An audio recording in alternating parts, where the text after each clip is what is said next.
There's an A in the door and a glass on the lawn. Tacks on the floor and the TV is on. Salut tout le monde, c'est Elodie, An Eating Journey sur les différents réseaux sociaux. Je reviens pour un nouvel épisode de podcast. Donc pour les personnes qui arrivent ici pour la première fois, je tourne régulièrement des podcasts qui sont consacrés au tricot. Donc je vous présente mes projets finis, mes en cours, les futurs projets que je compte tricoter, etc. Et du coup là je reviens un peu plus rapidement que d'habitude. Souvent je me réfrène de tourner un podcast par rapport à la lumière, il faut que ce soit en journée. Donc avec le boulot c'est un petit peu compliqué, les week-ends si j'ai des choses de prévues j'arrive pas forcément à tourner. Mais là du coup comme j'avais très envie de vous présenter 2-3 choses, du coup je me suis dit bon bah tant pis, la luminosité sera ce qu'elle sera, j'espère que vous allez quand même y voir pas trop mal. Je vais essayer de faire relativement vite avant que le soleil se couche. Pour vous donner un ordre d'idée, donc là on est mardi soir, il doit être à peu près 19h15, je suis rentrée il y a à peu près un quart d'heure du travail et malheureusement il fait pas beau. Voilà. Donc bon, retour image, a priori je suis quand même pas trop mal niveau lumière, on va partir du principe que ça va le faire. Donc bah, je vais commencer déjà par plusieurs choses. La première, donc pour vous remercier d'être toujours de plus en plus nombreux et nombreuses à me rejoindre, que ce soit sur Instagram ou sur ce podcast. Donc merci beaucoup.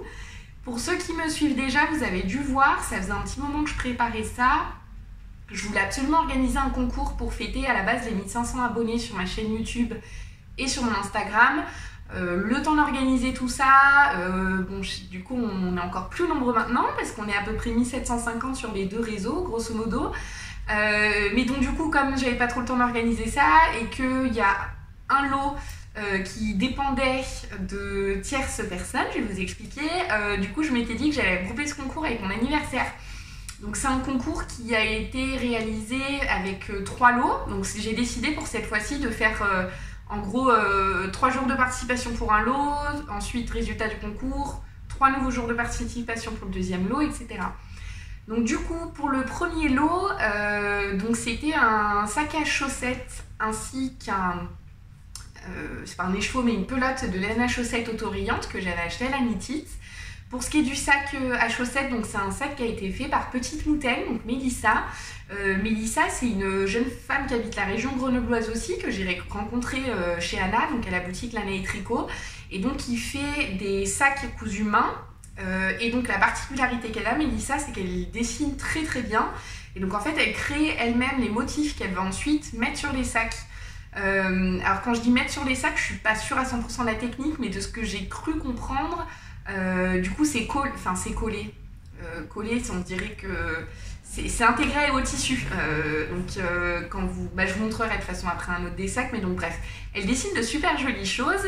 Ça faisait un moment du coup que j'avais repéré ce qu'elle faisait et je tenais absolument dans le cadre du concours aussi à promouvoir, promouvoir, on dirait que je suis une professionnelle. Promouvoir c'est peut-être pas le mot, mais à mettre en avant des personnes dont j'apprécie beaucoup le travail, et Mélissa en l'occurrence, je trouve ses sacs à projet magnifiques, je trouve qu'elle a une très belle créativité, donc voilà.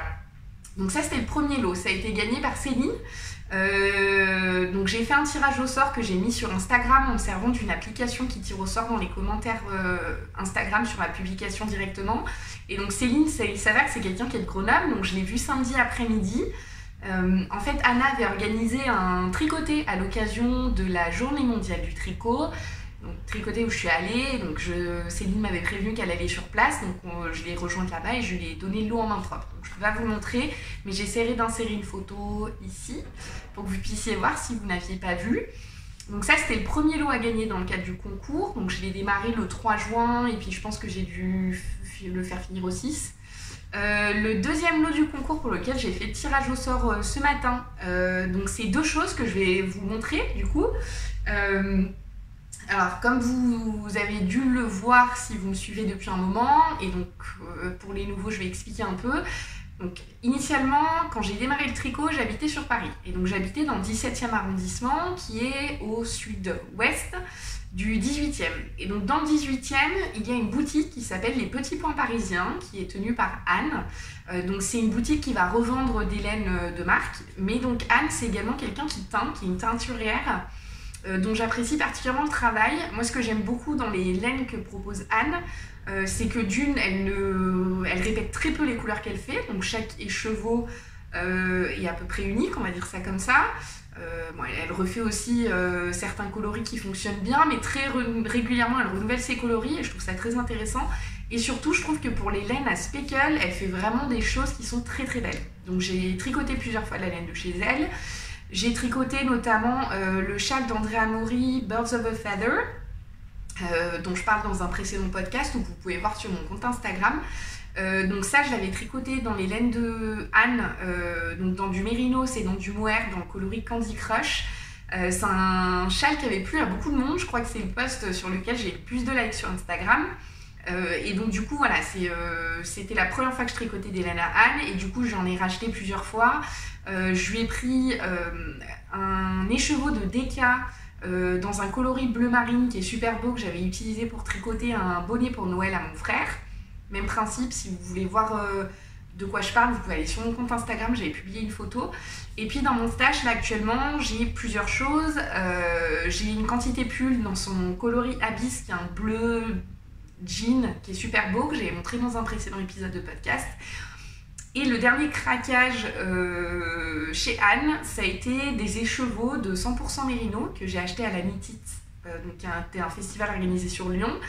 Et donc du coup 100% mérinos, et le coloris c'est Toffee. Et donc du coup quand j'avais acheté ces écheveaux là, j'avais demandé à Anne si elle serait d'accord de sponsoriser le concours, et elle a très gentiment accepté. Donc Anne m'a laissé repartir avec un écheveau qui était donc à gagner. Donc c'est celui-ci. Il est un peu plus brun en vrai. Voilà, et donc c'est le coloris Toffee. Je vous l'ai montré, je crois, dans le dernier épisode de podcast, je vous ai montré les miens des chevaux. Donc ça, c'était les chevaux à gagner. Et puis, je tenais quand même aussi à vous montrer donc l'autre partie du lot dont j'ai fait le tirage au sort aujourd'hui. C'est donc ce grand sac à projet. Voilà. Qui a été cousu donc par Mélissa, toujours un petit mouton. Et vous voyez, à chaque fois, elle fait des motifs qui, je trouve, sont vraiment très très beaux. Voilà, dans les finitions, c'est hyper sympa. Donc c'est un sac avec des poches à l'intérieur. Je ne sais pas si vous allez voir grand chose, qui se ferme avec les petites lanières ici. Et donc il y a aussi une petite lanière en tissu pour pouvoir le porter, le sac à projet. Voilà, c'est vraiment un très très beau sac. Et donc ce lot-là a été gagné aujourd'hui. Donc j'ai fait le tirage au sort. C'est Made in France qui l'a gagné, donc elle est au courant, je vais lui envoyer par la poste le lot. Et donc on en vient, super la transition, au troisième lot. Donc j'ai lancé aujourd'hui le troisième lot de mon concours.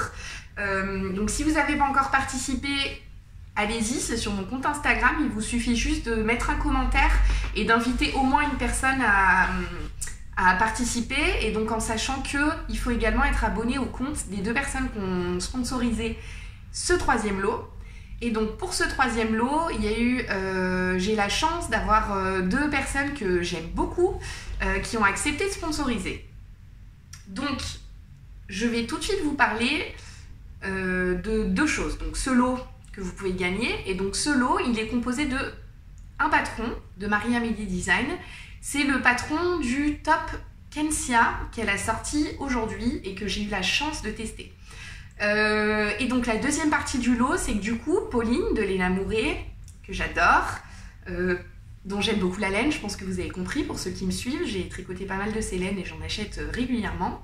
Donc Pauline offre 2 écheveaux de sa base Iris. Donc c'est une base qui est composée de 50% baby alpaga, 25% lin et 25% soie. Je vous l'ai présenté dans mon dernier épisode de podcast, la laine. Par contre, je vous avais pas montré le projet fini parce que le modèle n'était pas encore sorti. Et donc c'est pour ça que j'avais trop envie de tourner aujourd'hui, parce que je vais vous parler tout de suite du modèle. Je vais juste le récupérer. Donc voici le top Kensia, donc que j'ai testé pour Marie-Amélie.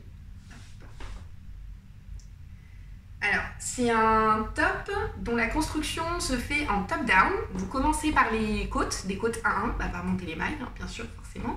Vous faites des côtes 1-1 et donc il y a une dentelle qui forme le yoke. C'est une dentelle qui, du coup, s'agrandit au fur et à mesure grâce aux augmentations qu'on va faire. Le rendu est juste sublime. Je suis très contente d'avoir choisi de le faire dans cette base de Pauline Léna Mouret parce que l'effet, je trouve, est juste magnifique. Donc, je ne sais pas si vous voyez, mais il y a un côté un peu poilu, dufteux et en même temps, enfin, elle est indéfinissable cette laine parce qu'elle est douce, elle est soyeuse et en même temps, elle est un peu sèche par le lin. Mais c'est hyper agréable à porter, vraiment, j'adore. Et donc j'en étais sur la construction à la base. Donc on fait le yoke, les augmentations du yoke, on sépare les mailles des manches, enfin c'est pas on sépare d'ailleurs, on rabat les mailles des manches, donc on fait d'abord des côtes, hop, là que vous voyez, à la fin de la dentelle on fait des côtes, 1-1 toujours, et donc on rabat les mailles des manches après les côtes, et après bah, c'est du jersey en rond tout droit, jusqu'à la fin du top. Et donc à la fin on fait 2 cm de côte, toujours des côtes 1-1. Alors là ce qui est bien c'est qu'en vidéo ça va super bien ressortir. Je pense que vous voyez le drapé qu'a ce top. Cette laine pour des petits tops comme ça c'est juste parfait quoi. Pour ce qui est du modèle, donc je l'ai tricoté en taille 100.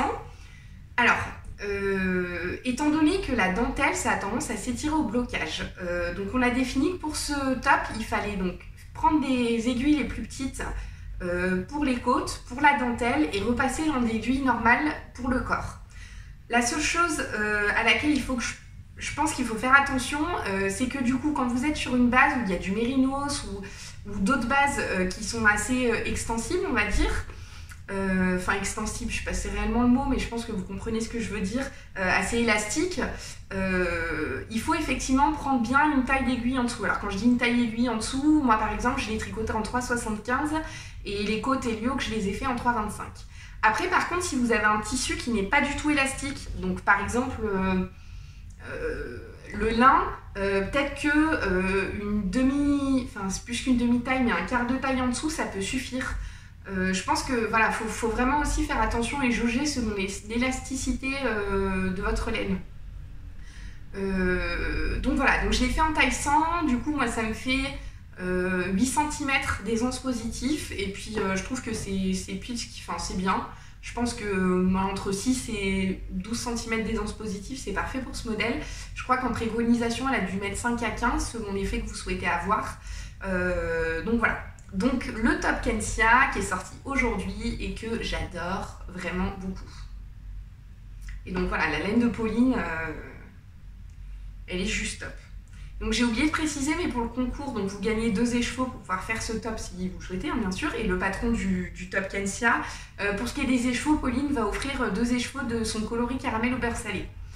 Si vous voulez voir la photo, pareil, hein, allez sur Instagram, c'est magnifique. De toute façon, cette base, c'est magnifique. Toutes les couleurs que j'ai vues dans cette base sont vraiment très très belles. Donc voilà pour le projet fini que je souhaitais vous présenter. J'ai pas d'autres projets finis. Je vais faire un petit point sur mes encours vu que je tourne cet épisode. Depuis la dernière fois, il y a eu quelques changements. Depuis le dernier épisode. J'aime bien. Des fois, je change d'avis sur des trucs. Maintenant, je ne cherche plus à réfréner tout ça. Hein. De toute façon, on ne se change pas.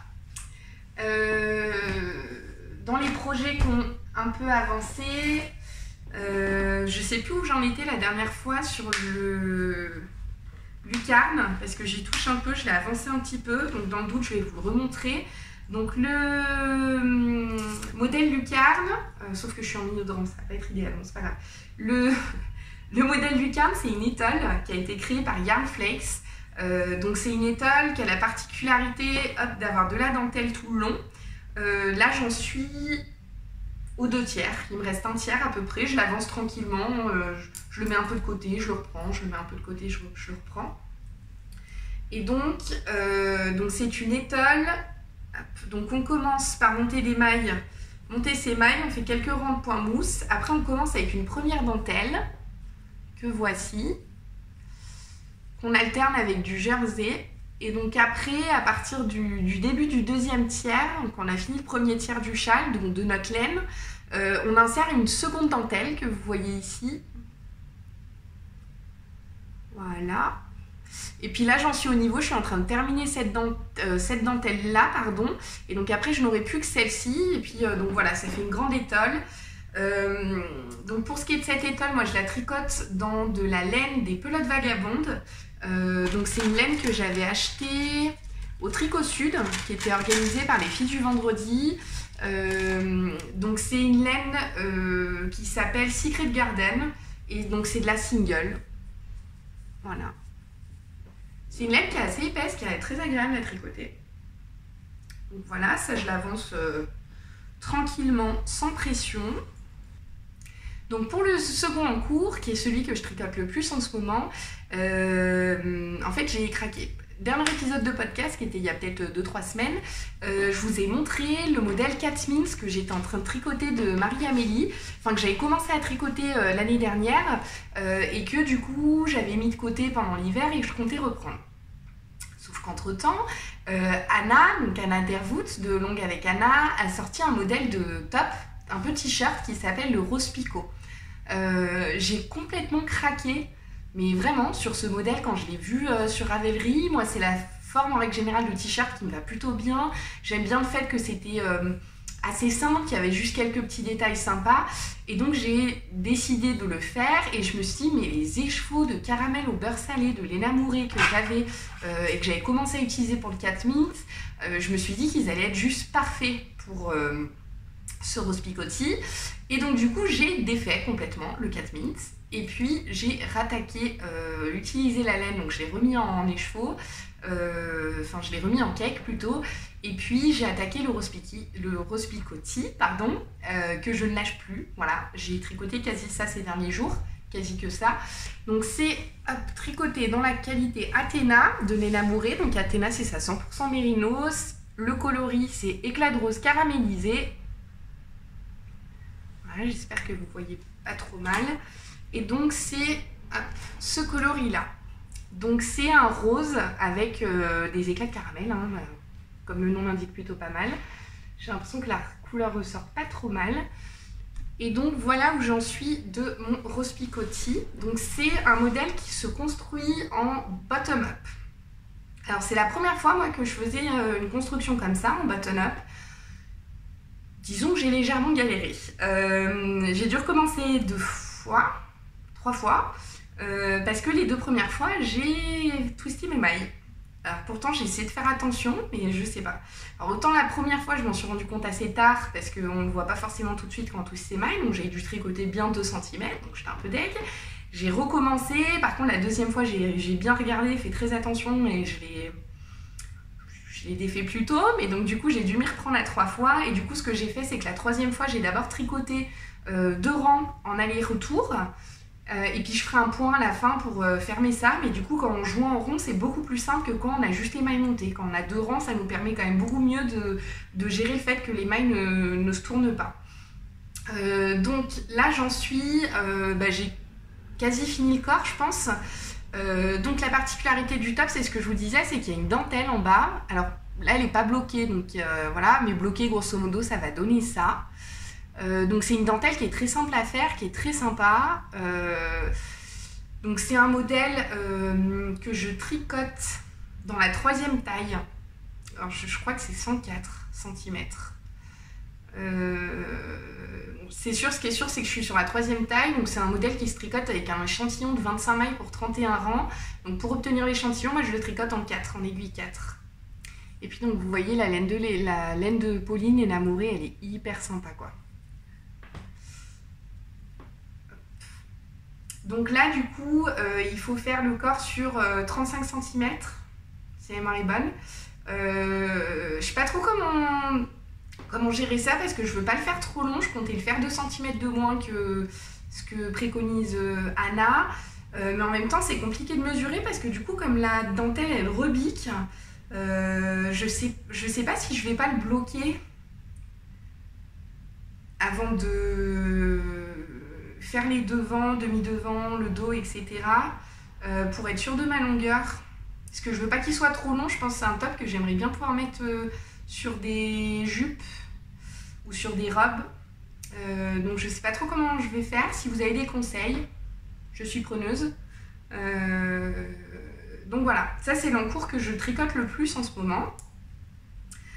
Et puis donc pour vous tenir au courant des autres projets que j'ai, la première chose que je voulais vous dire, j'ai détricoté le châle Myristica de Marie-Amélie. Alors, c'est pas parce que je compte pas le faire, je compte le refaire, mais en fait j'étais pas sûre de mes couleurs. Il y a un truc qui me dérange avec les couleurs.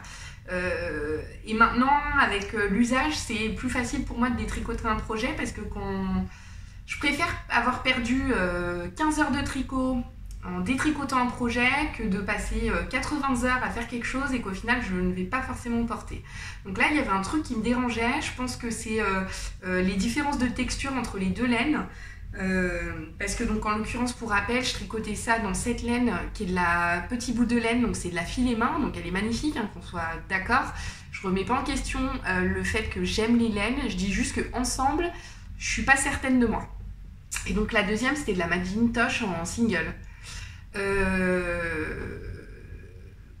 Comme j'ai un doute, je préfère défaire le projet. Je pense que les écheveaux du coup de petits bouts de laine, je vais les utiliser pour faire un top. Ou alors éventuellement,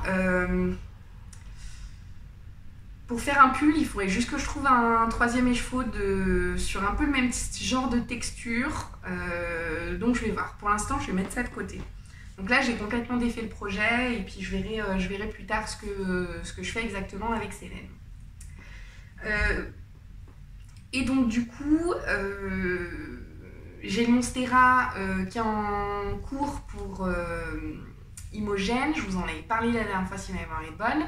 Donc là, je vous le remontre pas, je vous le remontrerai quand le modèle il sera sorti. Donc c'est un test que je fais pour Marie-Amélie également. Et donc par contre, ce dont je voulais vous parler, c'est donc samedi, comme je vous ai dit, je suis allée à la journée au tricoté organisée pour la journée mondiale du tricot par Anna, la boutique Lanaï. Et du coup, j'avais repéré sur les réseaux sociaux, dès sa sortie, le modèle Rosa Cardigan de Longue avec Anna Skula.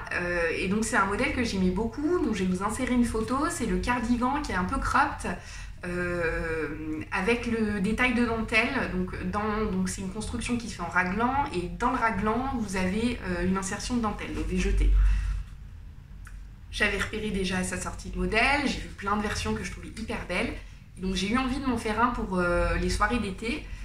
Quand je suis allée chez Anna, je lui ai pris du coup de la Shipyesh, je sais pas comment ça se prononce, Stonewashed. Donc c'est une laine que j'ai déjà tricotée pour de la layette en vert. C'est une laine dont la composition est de 78% coton, 22% acrylique. Et c'est une laine qui est très agréable à tricoter. Alors à porter, je sais pas parce que j'ai pas essayé la layette, c'est un peu petit. Mais en tout cas, qui est très agréable à tricoter et que je trouve très belle. Voilà, parce que je sais pas si on a l'air de pas mal bien voir. Sur toutes les couleurs qu'ils proposent, on a un fond blanc et en fait la couleur, elle se fait en halo et c'est vraiment très très joli. Donc du coup, j'ai décidé de faire le Rosa Cardigan dans ces laines. Du coup, j'ai acheté 7 pelotes et j'ai fait mon échantillon qui tombe nickel. Il est ici. Alors oui, je suis une fainéante, les échantillons, je les fais sur 5 cm de hauteur et pas 10. Parce que la hauteur, ça a moins d'incidence que le nombre de mailles en largeur. Voilà, je dis pas que c'est la meilleure des solutions, mais j'ai la flemme. Donc voilà du coup l'échantillon qui a été tricoté et puis je vais démarrer assez rapidement le projet. Donc pour avoir l'échantillon demandé qui est de 23 mailles, moi je vais la tricoter en 3,75. En sachant que je le dis régulièrement, mais pour info, moi je suis une tricoteuse, je tricote assez serré quand même. Donc 3,75, 23 mailles. À la base, c'est une laine qui doit être tricotée en 3, 3,5. Enfin, qui est conseillé d'être tricotée en 3, 3,5 pour un échantillon de 24 mailles. Donc c'est pour vous dire, moi en 3,75, je suis à 23. Voilà. Non, c'est pas ça que je voulais vous montrer, c'était ça. Voilà. Donc voilà pour le futur projet. Je pense que je vais le castonne soit ce soir, soit demain. Et puis comme ça, je vais pouvoir amener les deux au Trail Tricot. Parce que je suis hyper contente et j'ai très hâte. Je viens au Trail Tricot, donc c'est l'événement qui est organisé par Cécile de Que font mes mains. Donc qui a lieu vers Poitiers, à côté de chez elle. Et donc je monte sur le week-end. Donc j'ai très hâte d'être là-bas. Je pense que ça va être super cool. Et puis, voilà, je pense que j'ai fait le tour de ce dont je voulais vous parler. Ça sera un épisode assez court, mais ça change de l'avant-dernier qui durait 1h15, je crois. Donc voilà, en tout cas, je reviendrai assez vite pour un autre podcast. Je pense que je vais moins me freiner sur quand je dois tourner les podcasts, attendre que la lumière soit parfaite, pour pouvoir les faire de manière un peu plus spontanée, parce que je pense que c'est ce qui me va le mieux et ce qui est probablement le plus agréable à regarder aussi. Je pense, après n'hésitez pas à me faire des retours, mais j'ai l'impression que les podcasts que je passe trop de temps à préparer, je suis moins naturelle et je pense que c'est moins agréable à regarder aussi. Donc je vais revenir, je pense, assez rapidement pour un prochain épisode. En attendant, passez des bonnes journées pleines de tricot, à très vite au tricot, pour le trail tricot pour celles que je vais voir, et puis sinon à bientôt pour un nouvel épisode. Salut!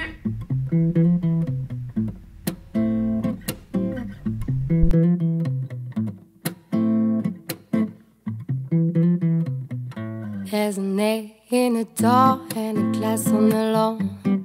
Tacks on the floor and the TV is on. And I know where sleep with my girl.